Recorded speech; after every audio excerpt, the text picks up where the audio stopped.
لا إله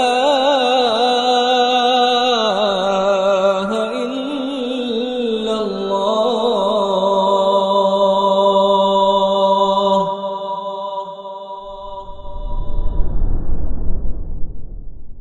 أشهد أن لا إله إلا الله وحده لا شريك له وأشهد أن محمدا عبده ورسوله لا نبي بعده. قال الله تعالى: يا أيها الذين آمنوا اتقوا الله حق تقاته ولا تموتن إلا وأنتم مسلمون. يا أيها الناس اتقوا ربكم الذي خلقكم من نفس واحدة وخلق منها زوجها وبث منهما رجالا كثيرا ونساء واتقوا الله الذي تساءلون به والأرحام إن الله كان عليكم رقيبا. يا أيها الذين آمنوا اتقوا الله وقولوا قولا سديدا يصلح لكم أعمالكم ويغفر لكم ذنوبكم ومن يطع الله ورسوله فقد فاز فوزا عظيما. فإن أصدق الحديث كتاب الله وخير الهدي هدي محمد صلى الله عليه وسلم وشر الأمور محدثاتها وكل محدثة بدعة وكل بدعة ضلالة وكل ضلالة في النار. أما بعد.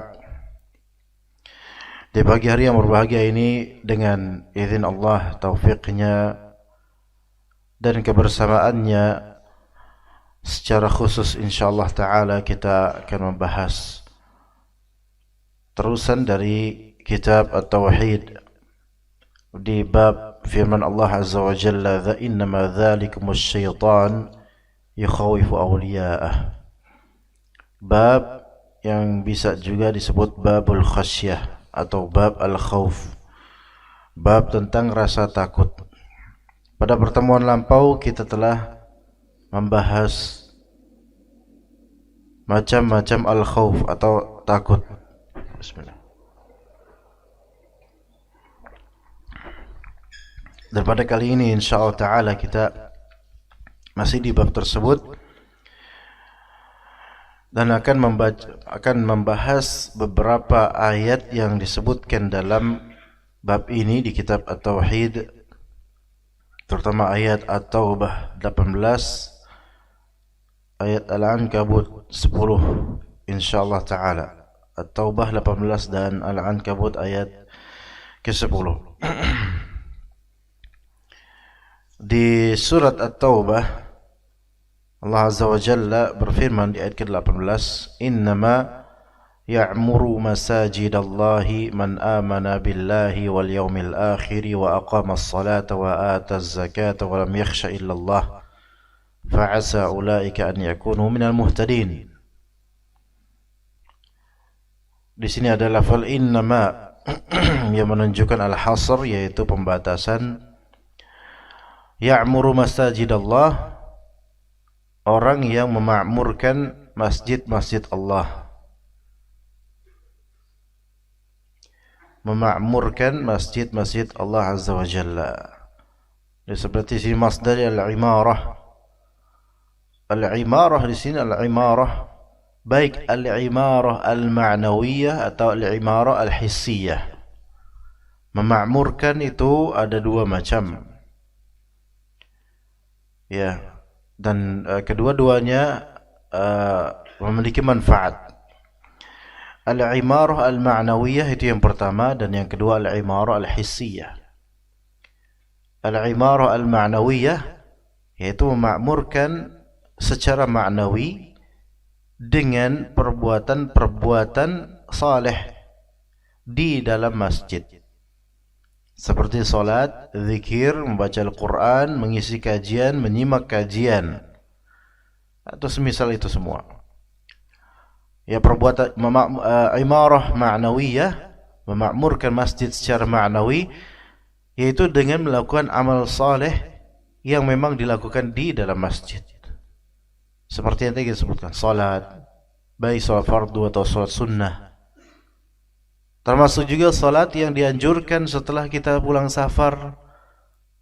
Dianjurkan salat sunnah di masjid terdekat rumah tujuan kita. maka ini termasuk memakmurkan masjid. Dan yang dimaksud dengan masjid adalah masjid yaitu tanah atau bangunan, tanah atau bagian bangunan yang diwakafkan, dikhususkan oleh pemilik asalnya untuk masjid, dan itu secara abadi gitu. Dimaksudkan untuk masjid secara abadi seterusnya, walaupun bagian dari bangunan, tidak seluruh bangunan.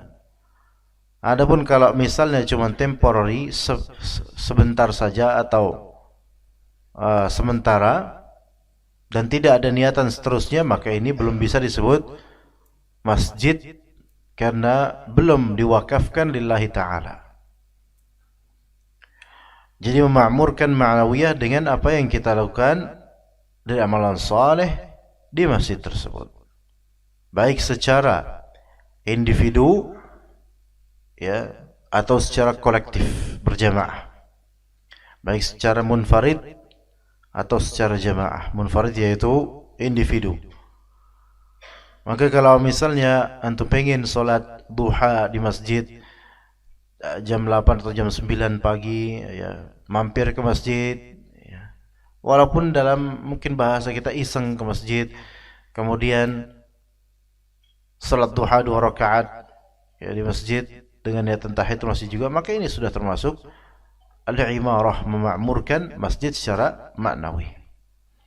Yang kedua, al-imarah al-hissiyah. Ya, dan termasuk imarah maknawiyah juga, yaitu berkontribusi dalam ya sebelum ke imarah hissiyah, berkontribusi dalam pengadaan ta'lim atau azan, iqamah, pengadaan kegiatan-kegiatan di masjid. Itu termasuk imarah ma'nawiyah, karena itu semua termasuk amal saleh. Kemudian juga al-imarah al-hissiyah seperti bangunan, mengadakan bangunan dan fasilitas. Mengadakan bangunan dan fasilitas baik dengan mendonasikan atau membelikan atau membelanjakan uang kas masjid untuk keperluan equipment atau device, peralatan masjid, termasuk juga karpet dan semisalnya. Maka semua ini termasuk imarah hissiyah. Mana yang lebih afdal? Tidak bisa kita mutlakkan mana yang lebih afdal. Semua sesuai dengan konteksnya. Semua sesuai dengan konteksnya. Tentu yang lebih afdal, yang ideal adalah bisa memakmurkan secara ma'nawiyah dan hissiyah terhadap masjid tersebut. Kalau bisa ikutan mendanai sekaligus menjadi jemaahnya, alhamdulillah, itu sempurna insyaallah. Tapi kan enggak semua orang bisa menyempurnakan itu. Nah, imarah hissiyah ini ya bisa juga dia dengan cara infak di tromol atau di kotak amal bisa. Itu termasuk imarah hissiyah jika itu untuk pembangunan. Maka la kulli hal di sini yang memakmurkan masjid adalah siapa? Disebutkan kategorinya oleh Allah, man amana billahi wal yaumil akhir. Yang pertama, yang beriman kepada Allah dan hari akhir.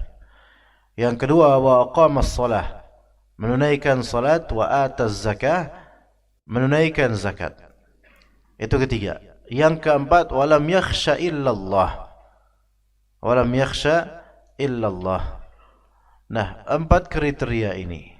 Yang pertama, man amana billahi wal yaumil akhir, yang beriman kepada Allah dan hari akhir. Yang kedua, orang yang menunaikan salat. Yang ketiga, orang yang menunaikan zakat. Yang keempat, walam yakhsha illallah, tidak takut melainkan kepada Allah saja. Kita mulai dari man amana billah, yaitu orang yang beriman kepada Allah, mengimani eksistensi Allah Azza wa Jalla, mengimani rububiyah Allah Azza wa Jalla, mengimani keberhakan untuk disembah, keberhakan Allah Ta'ala untuk disembah, dan mengimani asma dan sifat Allah Azza wa Jalla. Itu ya, secara global maupun terperinci. Dan juga beriman kepada hari akhir, yaitu yang percaya akan adanya kebangkitan di hari nanti, adanya kehidupan abadi di hari akhir. Maka inilah orang-orang yang beriman kepada Allah dan hari akhir. Mereka adalah orang-orang yang pantas memakmurkan masjid. Adapun orang yang tidak beriman kepada Allah, tidak beriman kepada hari akhir, boleh jadi di antara mereka ada yang ke masjid.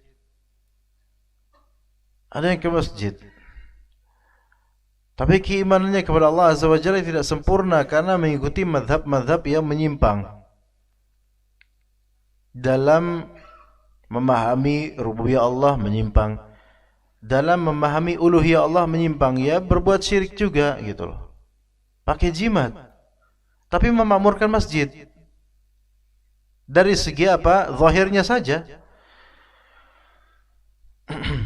Ini seperti ada isyarat bahwasanya orang yang imannya tidak benar terhadap Allah atau terhadap hari akhir, itu dia tidak memakmurkan masjid secara hakiki.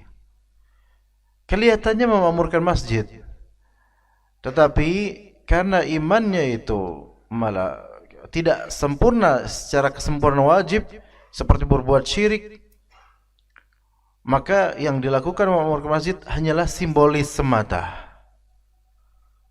Maka boleh jadi kegiatan bid'ah itu dimasukkan ke dalam masjid sengaja, padahal dia mampu untuk menghilangkannya. Atau bisa jadi kegiatan syirik, bukan tidak mungkin. Kegiatan syirik bahkan dimasukkan ke masjid misalnya.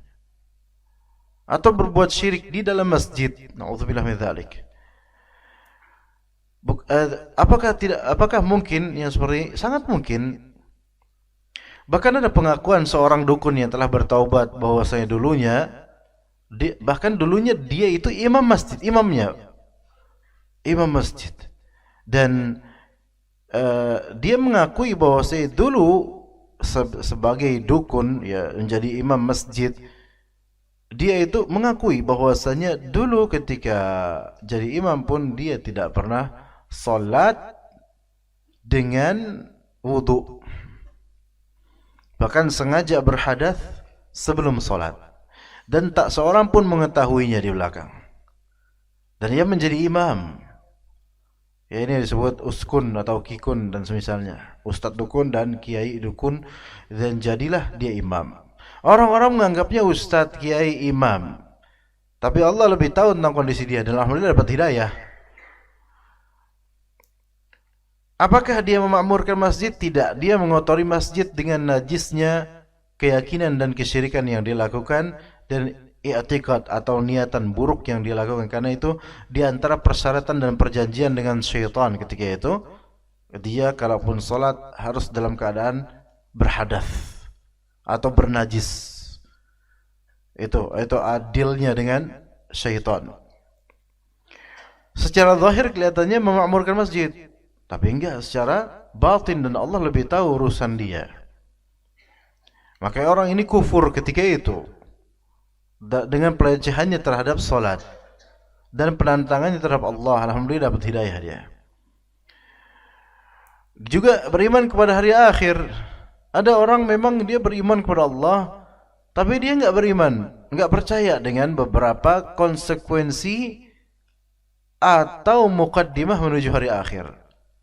Konsekuensi hari akhir seperti pembalasan, surga atau neraka, nikmat surga atau neraka, bidadari di dalam surga, azab di neraka. Itu enggak, misalnya enggak, salah satu dari itu dia enggak mengimani itu. Atau muqaddimah menuju hari akhir, dia tidak imani. Seperti kalangan Mu'tazilah, enggak percaya adanya azab kubur, enggak percaya adanya nikmat kubur. Maka yang seperti ini tidak disebut beriman kepada hari akhir. Ya, syukur-syukur sebagian dari Mu'tazilah tidak dikafirkan karena tidak percaya ini, melainkan karena syubhat, karena takwil yang rusak. Mungkin masih bisa dianggap sebagai muslim yang fasik dengan keyakinan yang salah. Tapi itu berbahaya untuk dirinya. Dan juga kalaupun orang seperti ini memakmurkan masjid dengan bentuk bangunan dan donasi, atau memakmurkan masjid dengan eksistensinya di salat berjamaah, maka secara hakiki bagi Allah orang ini tidak dianggap memakmurkan masjid karena keyakinan buruknya tentang hari akhir atau muqaddimah hari akhir, yaitu alam barzakh. Kemudian wa aqamas shalah, yaitu orang ini juga menunaikan salat. Orang yang enggak biasa menunaikan salat, hatta dia jadi DKM, dia tidak memakmurkan masjid. Karena mentalnya bukan mental musallin, bukan mental orang yang salat. Dan orang ini seperti mendatangkan kiamat ke masjid. Dan ini terjadi di beberapa masjid. Terjadi di beberapa masjid. Ada beberapa orang bukan enggak bermental salat. Enggak pernah salat, bahkan kadang jarang-jarang salat, bolong-bolong. Ketika pada salat, dia menjaga di depan masjid, menjaga masjid, Allahul musta'an, menjaga masjid. Orang pada salat, dia ngejaga masjid di depan. Bukan ngejaga parkiran, bukan. Ngejaga masjid di depan. Dan tromol itu dia yang pegang. Itu ada juga kisah masjid seperti itu, ya. Masjid warisan nenek moyangnya. Dia merasa keturunannya, maka dia yang harus memegang masjid itu. Sejak dia yang jadi DKM, sejak dia yang megang tromolnya, itu defisit langsung. Karena dimakan sama dia. Ya. Dan sholat itu juga bolong-bolong. Dan pada aslinya preman malah ini, bukan orang yang bekerja normal, enggak, preman. Tahu preman? Preman itu berawal dari pengangguran, ikhwan. Maka hati-hati, jangan suka gabut nanti jadi preman. Karena preman itu kan bahasa Inggris aslinya. Iya. Preman kan bahasa Inggris, ikhwan. Ya enggak, Pak? Setuju enggak, Pak? Hah? Setuju aja antum. Iya, dari kata free man. Karena orang Jawa jadi baca pray. Kan hari pray, ya. Hari free. Jadi Car Free Day itu kalau orang Jawa bilangnya Car Pray Day. Ya. Nah, akhirnya seperti itu. Atau jarang salat, bolong-bolong, enggak bermental waqamas shalah. Kayak gini mau jadi DKM. Tentu kita enggak ngomongin DKM sini, enggak di suatu tempat lah. Nah, kalau misalnya seperti ini,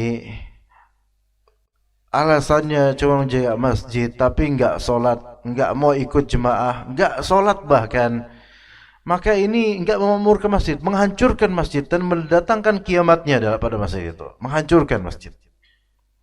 Ya, ini berbahaya malah. Ya. Dan ajaibnya hanya mau di apa? Hanya mau di ekonominya masjid. Ini berarti emang nyari di sini, nyari duitnya, bukan nyari ibadahnya. Ini enggak memakmurkan. Ini pacetnya masjid ini. Dia cuman apa? Ngambil donor darahnya aja. Ya, wa ataz zakah. Dan orang yang terbiasa atau bermental menunaikan zakah.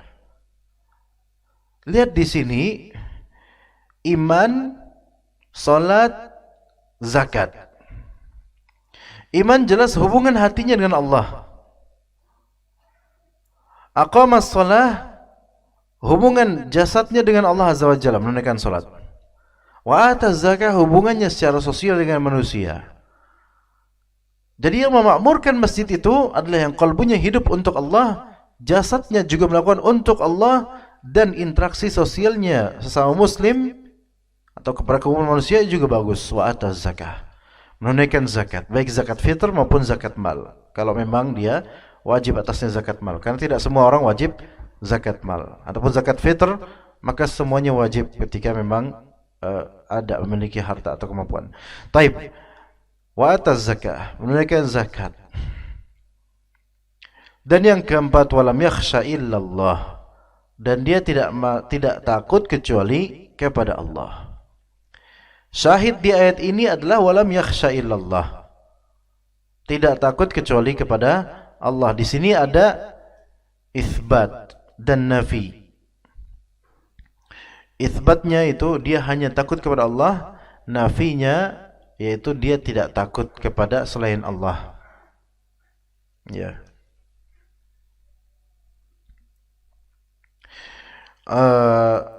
di sini walam yakhsha illallah, apa kepentingan orang yang walam yakhsha illallah terhadap masjid? Oh, besar sekali. Ketika dia tahu ini masjid milik Allah, maka dia siap membela masjid ini karena Allah. Dia tidak takut pada masyarakat, tidak takut pada kaumnya, tidak takut pada intimidasi dan seterusnya, melainkan ini masjid milik Allah, saya bela masjid ini. Tetapi manusia itu juga harus realistis, dia harus punya pertimbangan kebijakan yang baik. Bukan berarti kalau seorang atau DKM membuat keputusan yang seolah-olah pro dengan keburukan, boleh jadi ada pertimbangan, ya. Yaitu menghindari madarat yang lebih besar bisa jadi. Dan itu bukan karena nggak takut sama Allah. Justru itu bisa jadi karena takut sama Allah Azza wa Jalla. Menghindari madarat yang lebih besar, imma dengan cara mengalah. Karena kalau nggak mengalah, maka bisa jadi madaratnya lebih besar dan lebih mengacaukan lagi masjid ini. Jadi hidup itu dengan dinamikanya kadang di beberapa sisi agak complicated. Kalau kita melihat dari luar arena, kita melihat betapa buruk, tapi kalau kita lebih tahu kasusnya dan masalahnya, lebih memahami, oh ternyata orang-orang ini memang takut sama Allah, cuman mereka mengalami simalakama, yaitu kesana salah, kesini salah, maka carilah jalan yang lebih sedikit motorotnya. Ya begitu. Ya namanya mengurus masjid itu kan enggak seperti mengurus hal-hal yang kecil, ya, karena kaitannya itu dengan penguasa, kadang-kadang kaitannya dengan masyarakat dan semisalnya. Itu yang lebih tahu adalah teman-teman DKM dan panitia, itu lebih paham ya masalah seperti ini. Taib, walam yakhsha illallah, takut kepada Allah Azza wa Jalla itu amalan hati yang seringkali tercermin di perilaku anggota tubuh.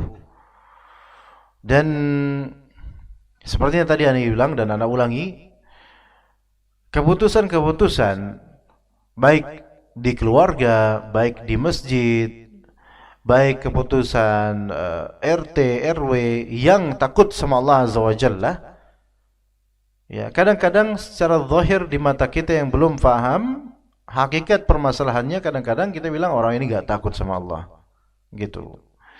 Tapi karena pertimbangan sosial, karena zaman sekarang kan salah sedikit bisa viral gitu, dan fitnahnya lebih besar. Itu kadang-kadang sebagian orang yang takut sama Allah lebih memilih untuk mengalah sejenak. Kalau bahasa Jawanya pasti waras, ngalah dulu. Dan ngalah ini bukan berarti ridha gitu loh. Betapa banyak mengalah dengan kalah kan beda. Mengalah itu kan nggak mesti rela gitu loh, tapi mencari jalan yang lebih baik. Kalau kalah itu beda lagi, ya begitu. Jadi kalau misalnya ada pembangunan masjid tertunda karena ngalah dengan buruknya tingkah sebagian dari orang agar fitnah tidak lebih besar lagi, sementara ngalah, ini bukan nggak takut sama Allah ini orang-orang ini, ayolah kita lanjut aja, sebentar. Kadang realita itu nggak sesuai dengan ekspektasi, jadi harus punya kebijaksanaan yang lebih gitu loh. Iya. Jadi memakmurkan masjid itu kadang perlu pertimbangan yang luar biasa. Pertimbangan keimanan, rutin salat, pertimbangan sosial, zakat, dan juga rasa takut pada Allah Ta'ala. Yang orang jauh menilainya ini orang takutnya sama ormas atau masyarakat. Enggak, bukan karena itu, tetapi karena menghindari madarat yang lebih besar. Takutnya Allah Ta'ala malah murka kalau kita salah memilih langkah atau keputusan. Begitu ya. Karena saya itu juga melihat sampai ada beberapa rekan yang sudah sensi sama dakwah sunnah sebenarnya, ya cari-cari celah ya. Ketika melihat ada bangunan masjid yang sesuai sunnah tertunda karena masalah-masalah ormas atau masalah-masalah sensitivitas, kemudian ngalah pihak Ahlus Sunnah, kemudian divonis pihak Ahlus Sunnah, divonis penakutlah, inilah itulah. Ya kita bilang orang-orang seperti ini hanya antum lah yang hanya bisa komentar. Antumlah justru jaban di sini hanya bisa melihat dari jauh, tidak langsung ke lapangan melihat hakikat dan ceritanya, kemudian memvonis. Ya, maka harus faham gitu loh. Jangan sampai kita menilai, apalagi pakai dalil yang tadi walam yakhsha illallah. Berarti kalau kita takut sama masyarakat, berarti ini melanggar, kita nggak pantas jadi takmir, nggak pantas jadi pengurus masjid, nggak pantas jadi pembela masjid gitu. Maka kata Allah Ta'ala, fa'asa ulaika an yakunu minal muhtadin. Maka mereka lah orang-orang yang mendapatkan hidayah. Di sini kan ada lafal asa. Asa itu kan artinya kalau di Indonesia kan moga-moga. Tapi ketika Allah yang mengatakan asa, maka kata Ibnu Abbas, asa minallahi wajibah.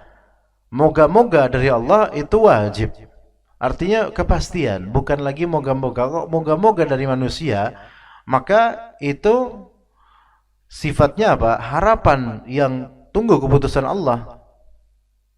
Mudah-mudahan gitu. Tapi kalau misalnya Allah yang mengatakan mudah-mudahan, maka itu pasti orang ini begitu. Ya, saya kasih contoh misal di surat Al-Isra. Di antara contoh saja, kan contohnya banyak di Al-Quran. Ada di surat Al-Isra tentang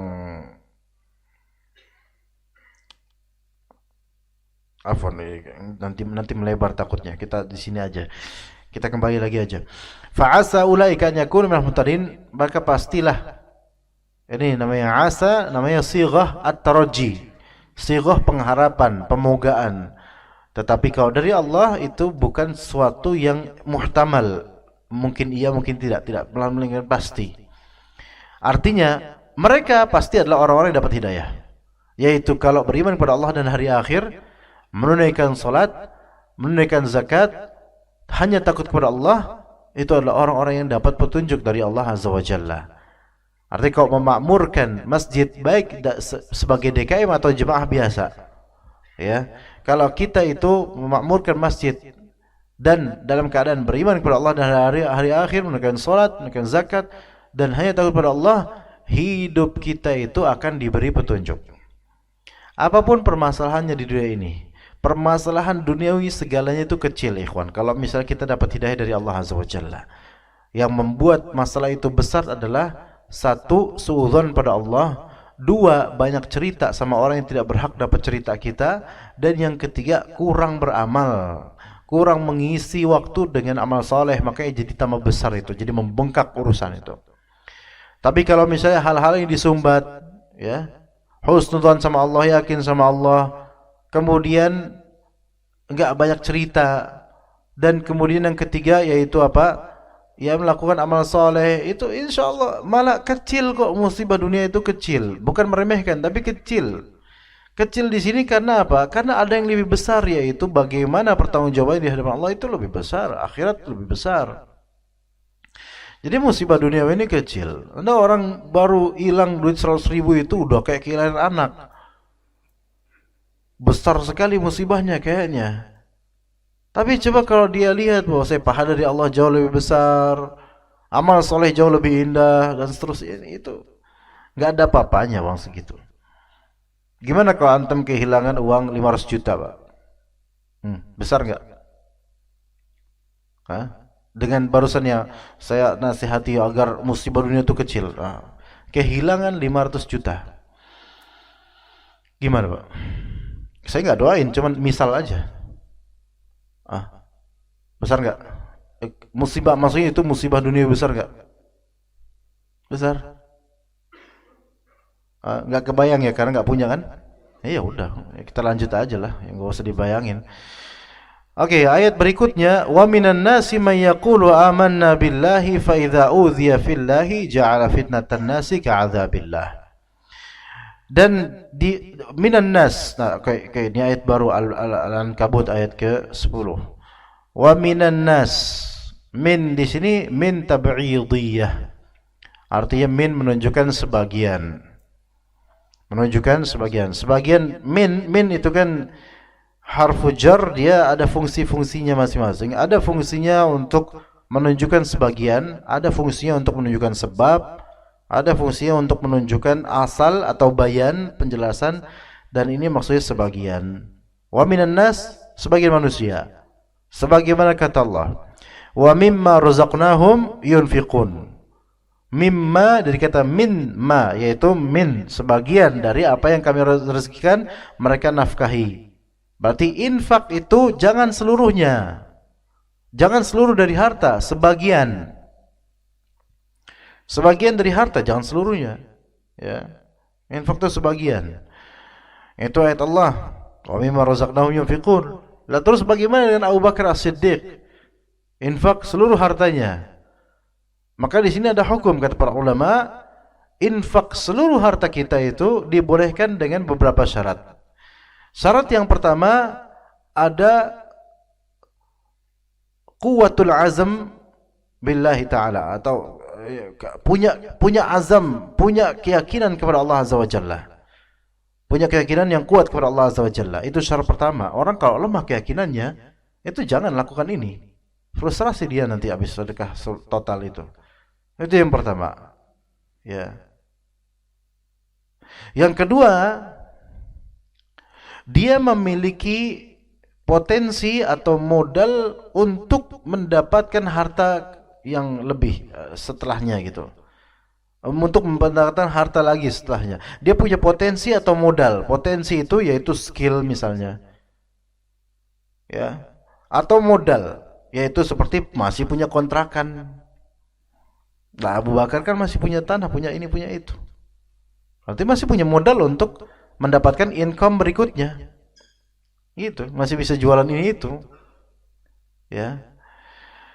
Kayak sekarang misalnya itu berapa duit, Pak? Sekarang enggak nyampe 500 juta, enggak, tadi cuma khayalan doang ya. Sekarang misal untuk punya kontrakan 3 unit, alhamdulillah. Uang sekarang tabungan ada 490 juta, enggak nyampe 500 juta ya, tadi 500 juta. Nah, 490 juta di rekening. Ya, kemudian ada donasi pembangunan masjid atau donasi pembangunan pesantren atau santunan untuk yatim piatu dan fakir miskin satu Jawa Barat misalnya. Bismillah, fisabilillah, Anda pengen 490 juta, Anda nafkahi, sedekahin semua. Oke. Pertanyaan Anda, boleh nggak lakukan itu? Jangan, nggak, kok istri pasti nggak bolehin, sama istri nggak bolehin. Jangan tanya istri kalau kayak gini, Beb, boleh nggak saya sedekah seluruhnya? Istri bakal berfatwa haram, Mas. Iya. Jangan. Antum lakukan boleh nggak tanpa kebijaksanaan istri nggak? Sendiri, bismillah. Boleh nggak? Boleh dengan syarat tadi. Satu, ada kekuatan dalam diri antum, yakin pada Allah Azza wa Jalla ke depannya gitu loh. Itu satu. Tapi itu belum cukup, belum cukup. Itu dari segi imannya. Tapi dari segi realistisnya yang nomor 2, memiliki kemampuan atau modal untuk bisa hidup, nafkah, bisa menghasilkan keuntungan di masa depan juga gitu loh. Punya skill misalnya, kemampuan skill untuk menghasilkan income lagi, dan punya modal juga misalnya. Yaitu seperti tadi, punya kontrakan 3 unit ya. Tenang, bulan depan insyaallah mereka bayar kontrakan misalnya. Ya itu boleh seperti itu. Tapi kalau nggak ada harapan, cuman iman doang, ya bagus sih, punya iman, yakin, cuman nggak realistis. Ya, nggak realistis. Jadi perlu juga realistis. Karena kita hidup di realita. Betul, percaya sama Allah, iya. Tapi kita juga hidup di dunia dengan realitanya seperti ini. Ya, maka realistis juga. Jangan gaji pun naik turun, pemasukan dengan pengeluaran lebih besar pengeluaran. Gila yang punya duit dihabisin semua yang langsung buat sedekah. Ini nggak boleh. Ini israf namanya dalam sedekah. Bukan termasuk orang yang ibadur rahman, bukan. Ya, orang-orang yang sedekah lam yusrifu. Mereka dalam sedekah itu tidak berbuat israf, tidak menghambur-hamburkan sedekah, tidak. Realistis, dia harus realistis. Ya, jadi malah justru ini melanggar kalau dia tidak memenuhi syarat tadi. Minan nas, dia sebagian manusia, berarti sebagian manusia, enggak semuanya. May yaqulu amanna billah. Ada sebagian manusia yang berkata kami beriman kepada Allah. Kami beriman kepada Allah. Maksudnya mereka ini itu imannya enggak sampai ke kalbunya. Cuman berkata doang, kami beriman kepada Allah. Makanya dikatakan di sini wa minan nasi man yaqulu amanna billah, bukan wa minan nasi man amana billah, bukan. Minan nas man yaqulu amanna billah. Di antara manusia ada yang berucap kami beriman kepada Allah Azza wa Jalla. Ingat, orang kalau beriman kepada Allah itu pasti akan Allah berikan fitnah, yaitu ujian. Ahasiban nasu ayyutraku ayyaqulu amanna wa hum la yuftanun. Apakah orang-orang mengira bahwasanya mereka itu akan dibiarkan begitu saja berkata kami beriman dan mereka tidak diuji? Pasti diuji. Itu pasti. Siapapun yang mengatakan saya masuk Islam, saya beriman, itu pasti diuji. Iya. Pasti akan ada ujiannya gitu loh. Dan segala cabang klaim atau pengakuan akan menuju kesolehan dan kebaikan akan Allah uji. Mengatakan saya hijrah, ya, saya udah hijrah, saya udah kenal manhaj, saya udah ngaji. Itu klaim-klaim semua itu pasti akan diuji. Ya. Sebagaimana klaim saya udah kenal manhaj salaf dan ngomong kayak gitu. Saya kenal manhaj salaf sejak tahun sekian, disebutkan tuh. Saya udah lama kenal manhaj salaf, udah ngaji sama ustaz ini. Ya, itu semua seperti itu. Tetapi klaim seperti itu akan diuji gitu loh. Dan betapa banyaknya orang sekarang bilang saya udah kenal manhaj salaf, saya udah hijrah. Tapi pertemanannya dengan orang-orang fasik, pertemanannya dengan orang-orang hizbi, pertemanannya dengan orang-orang haraki itu masih kental. Masih kental, bahkan lebih simpatik pada mereka dibandingkan kepada ahlus sunnah. Ini gimana? Ini klaim doang ini. Ngomongnya doang. Ya ngomongnya doang. Belum bisa meninggalkan hal-hal yang biasa dilakukan masa lalunya. Ya, jadi hanya klaim. Saya klaim seperti ini, pengakuan seperti ini, jangan kira dibiarkan begitu saja. Akan ada ujiannya. Dengan ujian itulah terketahui seseorang fala ya'lamannallahu alladhina shadaqu wa la ya'lamannal kadzibin. Disitulah Allah Maha tahu, dan disitulah Allah Ta'ala tahu siapa-siapa yang jujur dalam mengklaim dan siapa-siapa yang dusta. Iya. Jangan ngomongnya doang, saya kenal manhaj salaf, saya udah sekian tahun bermanhaj salaf, Masya Allah. Suatu ketika saya buka Instagram, itu biro jodoh sunnah, Masya Allah, biro jodoh sunnah. Ya baguslah, alhamdulillah lah, daripada biro jodoh bid'ah kan, ya kan. Biro jodoh sunnah, Masya Allah. Ya ini wasilah lah, salah satu wasilah, walaupun enggak safe, sangat kalau tidak dikelola oleh pihak yang benar tidak safe. Oke, ada biro jodoh sunnah. Di setiap postingannya itu adalah nomor-nomor yang memang seluruhnya biodata, CV. Ya, enggak ada fotonya, enggak ada fotonya. Dan hanya nama, dan nama disamarkan dengan nomor. Bukan nama disamarkan dengan nomor, bukan pakai nama langsung gitu. Kalau nama langsung takutnya ketahuan siapa orangnya. Nah, banyak tuh sampai ratusan itu. Update tiap hari atau tiap pekan saya nggak tahu. Pokoknya saya mau baca dulu. Bukan lagi nyari, tapi cuma nggak pengen tahu kayak gimana sih biro jodoh, karena selama ini kan kita nikah nggak pakai biro-biroan. Itu rata-rata masalah hijrah, masalah udah ke sunnah dan seterusnya kan dibahas tuh. Apa ya, perjalanan hijrah atau apalah gitu. Enggak, saya biar tepat saya buka aja dulu deh. Biar saya tahu deskripsinya kayak gimana. Gak bakal saya kasih tahu kok namanya. Wah, ternyata kok nggak masuk histori ya. Nggak ketahuan. Juga lupa namanya apa. Al-muhim kayak gitulah. Nah, itu di ininya di keterangan hijrahnya sudah kenal ngaji, sudah ngaji ya gitu, sudah ngaji gitu atau belum? Sudah ngaji. Disebutkan nama, biasanya nama ustaz besar tuh. Ustaz fulan, ustaz kita, ustaz kabir, ustaz fulan ini. Dan rata-rata kok ustaz fulan ini yang dipegang namanya ustaz, ya rata-rata yang baru hijrah melalui jalur ustaz fulan ini, yaitu ikut kajian ustaz fulan ini memang rame anak-anak muda gitu loh. Ya. Nah, gini, apakah ini menjamin? Nah, udah ngaji sama Ustaz Fulan, Ustaz yang sering ngisi di Blok M lah pokoknya lah. Ya. Hijrah Jakarta Selatan lah intinya, banyak nih seperti itu. Nah, ya apakah ini menjamin? Jangankan ustaz-ustaz yang mungkin gaul, ustaz kita yang agak gaul, jangan itu. Bahkan yang pakai atas nama Ustadz Kabir yang senior pun itu tidak menjamin. Iya, itu salah satu yang mungkin pertimbangan. Alhamdulillah nih orang sudah kenal kajian, alhamdulillah. Tapi jangan jadikan itu sebagai barometer sama sekali. Enggak. Betapa banyaknya yang menyangkutkan namanya ke Ustadz Kabir, Ustadz besar, tapi dia asogir yang luar biasa buruknya tingkahnya gitu loh. Ya nggak bisa. Nggak tahan dengan ujian dalam menjalankan sunnah atau bermanhaj salaf. Banyak yang nggak tahan walaupun awalnya menisbatkan diri, saya ngaji sama Ustaz Fulan, saya suka ikut tabligh apa sudah. Hati-hati kalau kita itu mengumbar apa namanya, saya muridnya Ustaz Fulan padahal murid tabligh akbar.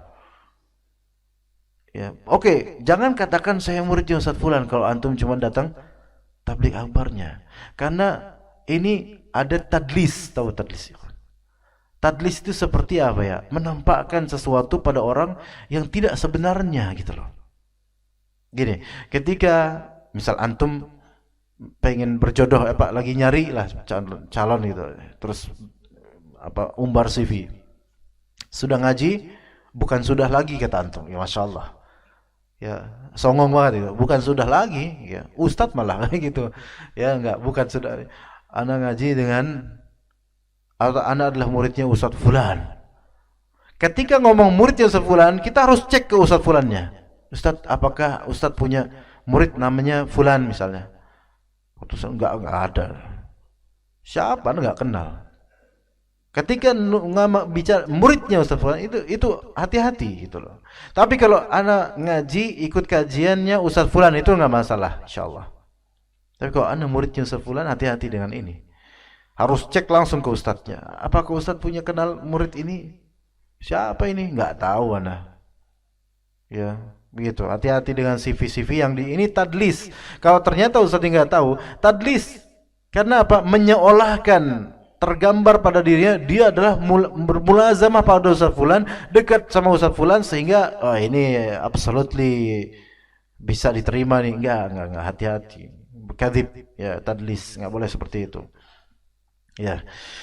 Beriman kepada Allah, tapi ketika beriman kepada Allah kan ada ujian. Fa idza uziya fillah, ketika dia uziya, yaitu diberi ujian, difitnah, disakiti dalam uziya fillah, maksudnya uziya fi syar'illah, disakiti ketika menjalankan syariat Allah. Ja'ala fitnatan nasi ka'adzabillah, maka dia itu menganggap dan bersikap seolah-olah fitnah dari manusia itu, ujian dari manusia itu seolah-olah azab Allah azza wa jalla. Iya. Maksudnya apa? Ketika kita tuh lagi bermanhaj salaf, hijrah, beriman, kan diwajibkan oleh kita amalan soleh dan larangan untuk melakukan munkar. Ketika beramal soleh, itu ada komentar miring dari orang, cingkrangan, dikatain banjir lah, ya, jenggotan tuh, dibilang, dikomentarin sama orang, jenggotan kita jenggotan, sekarang udah punya akar gigi ya, digituin, dia ejek-ejek, kayak kambing, kayak ini, kayak dan seterusnya, banyak ya. Maka baru diuji kayak gitu, enggak, itu udah cukur langsung. Dengan alasan anak enggak tahan dengan omongan orang. Ini dia menjadikan fitnatan nas ka'adzabillah, dia menjadikan ujian dari orang itu seperti azab dari Allah. Enggak tahan saya. Ini nih tracknya orang-orang munafik, omdo doang. Jala fitnatan nasi ka'adzabillah. Nggak bisa, ini nggak bener nih berarti hijrahnya. Ya. Kalah nih orang-orang ini ikhwan yang sekarang langsung kemudian isbal lagi dia. Isbal ya. Tadinya manhaj salaf. Ya, memegang teguh manhaj salaf, Masya Allah. Sampai profil picture Facebooknya, WhatsAppnya itu ya manhaj salaf. Masya Allah. Anda nggak ngejek orang-orang gini, tapi kadang-kadang terjadi ketika cingkrangin dikit, mungkin nggak sampai nisfu syak, di atas mata kaki, dicibirin sama teman-teman, udah kebanjiran nih, diajak sama teman-temannya, nggak tahan lama-lama, panas hatinya, akhirnya turun lagi. Ditanya sama yang sudah, loh akhi antum kok isbal lagi sekarang?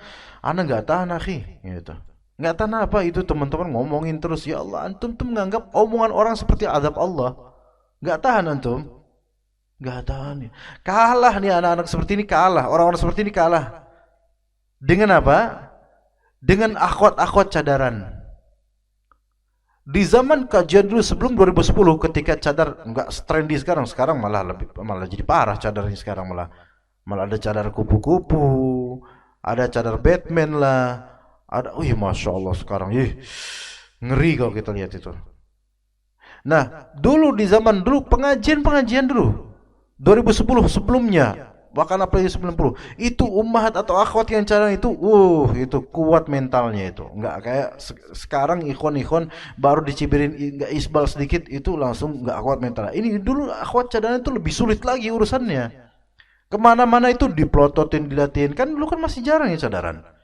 Diejek lah, dicaci. Perempuan lagi gimana? Perempuan itu kan pengennya kan dipuji. Ini malah diejek, tambah sakit hati sampai rumah nangis gitu. Ini kuat nih perempuan, dan pahala orang-orang yang cadaran dulu-dulu itu di Indonesia ini bisa jadi lebih besar. Mengalir sekarang tuh. Sekarang ketika cadar udah pada mudah, pahala-pahalanya juga ngalir ke mereka karena mereka memperjuangkan secara praktek. Iya gitu. Dulu kan masih ditentang cadaran tuh, banyak di jalan di depan Cilangkap aja dulu, mungkin teman-teman yang bukan asli Cilangkap itu asing, ghoroba beneran itu yang cadaran itu. Iya, tapi mereka lah yang memperjuangkan supaya istri-istri kita yang sekarang cadaran itu bisa mudah cadaran, mereka lah orang-orang lama tuh yang sudah ini. Itu yang mempraktekkan langsung di lapangan. Iya. Begitu juga sekarang, poligami ditentang, anti poligami, bahkan ikhwan sunnah anti poligami. Ini bukan ikhwan sunnah ini. Nggak tahu ikhwan mana ini. Ikhwan Cilangkap kali. Bukan ikhwan sunnah, anti poligami, nggak setuju poligami, itu menyakiti hati perempuan. Antum ikhwan sunnah apa feminis sih antum? Ya. Nah, yang sekarang praktisi-praktisi dan para istri yang tahan dan kemudian sabar dengan dimadu, mereka pejuang. Nanti ketika poligami udah mudah di Indonesia, insya Allah mereka ini dapat pahalanya karena membuat para suami ini yang berpoligami stabil, sehingga menjadi contoh yang baik untuk masyarakat dan kaum muslimin. Maka istri-istri ustadz yang rela dipoligami dan baik kemudian poligaminya alhamdulillah, mereka itu dapat pahala besar. Kok semangat Pak? Ya, Pak, tas dulu Pak. Setuju insya Allah. Iya. Awal-awal ditentang masyarakat, dicibirin, bahkan ditinggalkan jemaah ummahat, gitu. Ditinggalkan jemaah ummahat, dan ini real. Enggak mau sama ustaz itu, kenapa? Dia udah nambah, udah nyakitin hati perempuan. Ya salam. Insya Allah mudah-mudahan mindset akhwat itu kedepannya malah justru sebaliknya, mudah-mudahan insya Allah, amin. Enggak seperti yang sebagian sekarang itu. Ustadz nggak salah apa-apa, dia baperan, kemudian nggak mau lagi dengar ustadz ini. Kenapa? Karena dia udah menyakiti hati perempuan. Perempuan mana disakiti?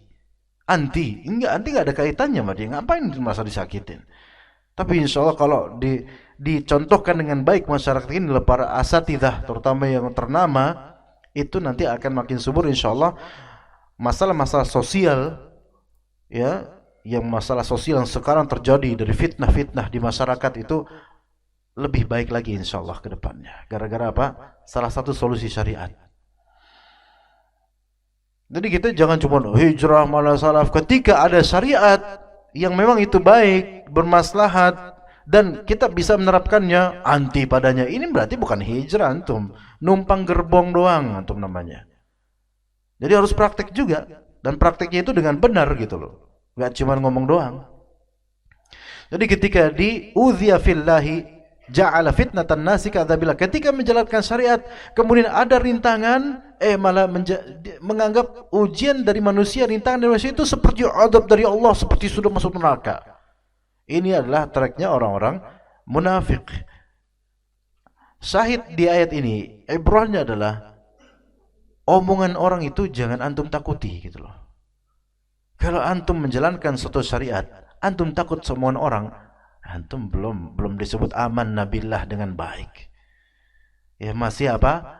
Masih beriman kepada omongan orang. Ya.